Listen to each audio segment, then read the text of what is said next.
আপনাকে এই WS sender যেটা আছে এটাকে আগে প্রথমে মানে আনইনস্টল করে ফেলতে হবে। তো এটা কিভাবে করব, আমি কন্ট্রোল উইন্ডোজ আর দিব। দেন আমি এখানে কন্ট্রোল লিখলাম, কন্ট্রোল লিখে এটা ওপেন করব। এখান থেকে আনইনস্টল প্রোগ্রাম। দেন এইখান থেকে আপনাকে যেটা করতে হবে, যে ডাব্লিউএস সেন্টার সেটআপ যেটা আছে এটাকে আমি ধরে এখান থেকে আনইনস্টল করে ইয়েস এ ক্লিক করে দিব, তখন এটা আমার আনইনস্টল হয়ে যাবে। তো এটা হতে একটু সময় লাগবে।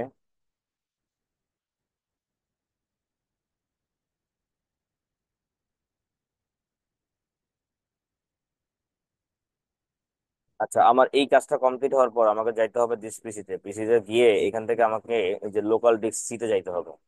যাওয়ার পরে এইখানে আপনি যে ভিউতে ক্লিক করবেন, ভিউতে ক্লিক করে এখানে এক একটা সময় এক একটা প্ল্যান আসতে পারে, তাই যে হাইড আইটেম মনে করেন আপনার এখানে থাকবে এই রকমের, ঠিক আছে? তো এখন এইটাকে আপনার খুঁজে বের করতে হবে যে হাইড ফাইল কোথায় আছে। যে আপনি ভিউতে ক্লিক করবেন, দেন শোতে ক্লিক করবেন, দেন এখানে এই যে হিডেন আইটেম নামের একটা অপশন আছে, এখানে ক্লিক করে দেখবেন এই যে এখানে প্রোগ্রাম ডাটা, তারপরে যে হ্যাঁ সিস্টেম রেজিস্টার এইগুলো আছে। প্রোগ্রাম ডাটাতে আপনি ক্লিক করলেন, ক্লিক করার পর যে ডাব্লিউ সেন্টার নামে অলরেডি একটা ফাইল এখানে আমার জমে আছে, এই ফাইলটাকে ধরে আমি এখান থেকে কি করব, এখান থেকে ডিলিট করে দিলাম। তো এটা আমার কাজ গেল। তারপর আমি যে প্রোগ্রাম ফাইল সিএসি যেটা আছে এখানে দেখতে হবে আমাকে ট্রেন্ডিং অ্যাপ বা ট্রেন্ডিং না এরকম কোনো কিছু আছে কিনা। তো এখানে কোনো কিছু তেমন নাই আমার কাছে মনে হলো।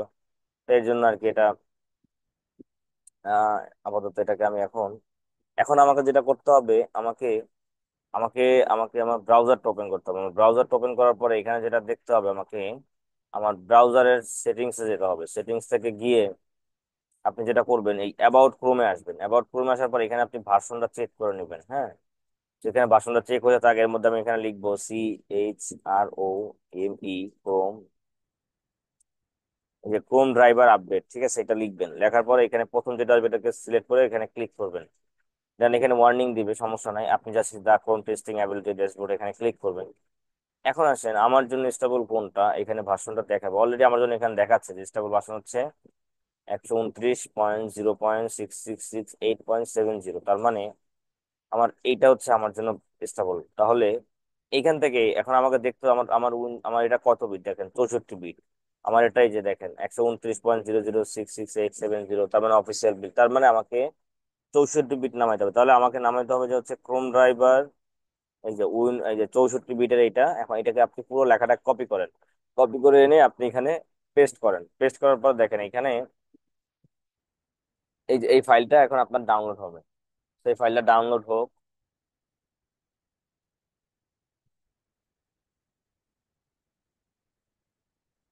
তো এখন এই ফাইলটা ডাউনলোড হওয়ার পরে এই ফাইলটাকে আপনি ওপেন করবেন। ওপেন করে এই ফাইলটাকে আপনি এক্সট্রাক্ট করবেন। হ্যাঁ, তো এখান থেকে এক্সট্রাক্ট অলে ক্লিক করলাম এবং এখান থেকে আমি এক্সট্রাক্টে ক্লিক করলাম।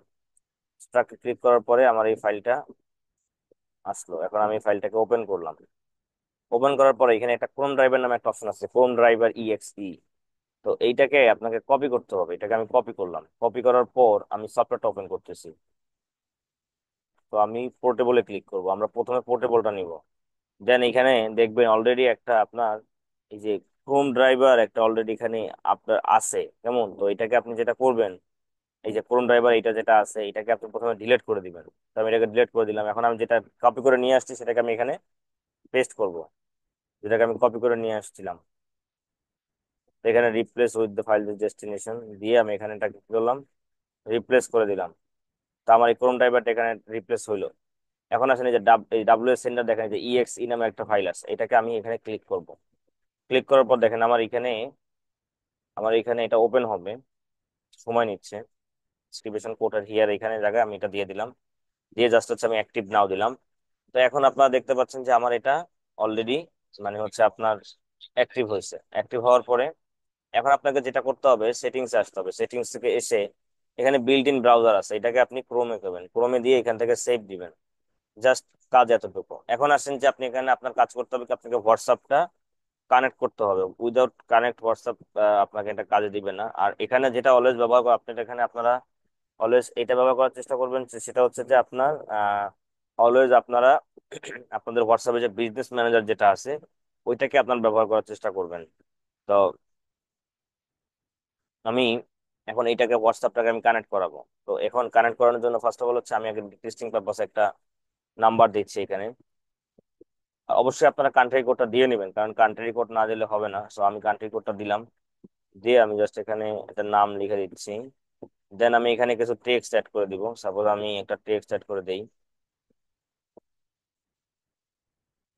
সাপোজ এটা আমি দিলাম। এবার আমি এখানে চাইলে কোনো মিডিয়া বা কোনো ফাইল যদি অ্যাড করতে চাই, যে আমি এখান থেকে কোনো ফাইল বা মিডিয়া কোনো কিছু আমি অ্যাড করে দিব, তো সেক্ষেত্রে সেটা পসিবল।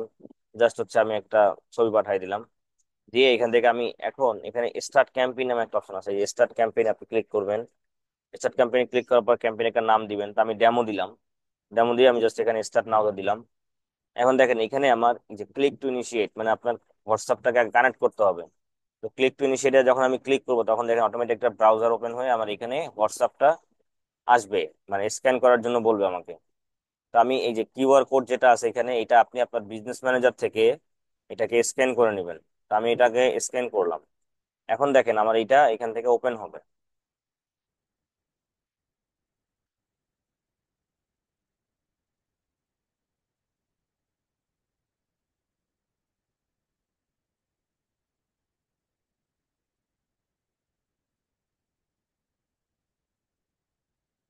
আচ্ছা, আমার এই হোয়াটসঅ্যাপটা এখানে ওপেন হওয়াতে দেখবেন এখানে এটা গ্রিন হয়ে আছে। তো এখান থেকে আমি এখন যদি স্টার্টে ক্লিক করি, দেখেন।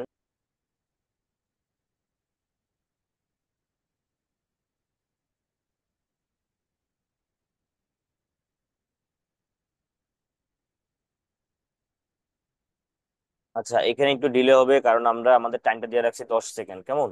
তো দেখেন এই যে আমার টোটাল সাকসেস কিন্তু 1, তার মানে আমার এই নাম্বারটাতে অলরেডি আমার এটা সাকসেস হয়ে গেছে নাম্বার।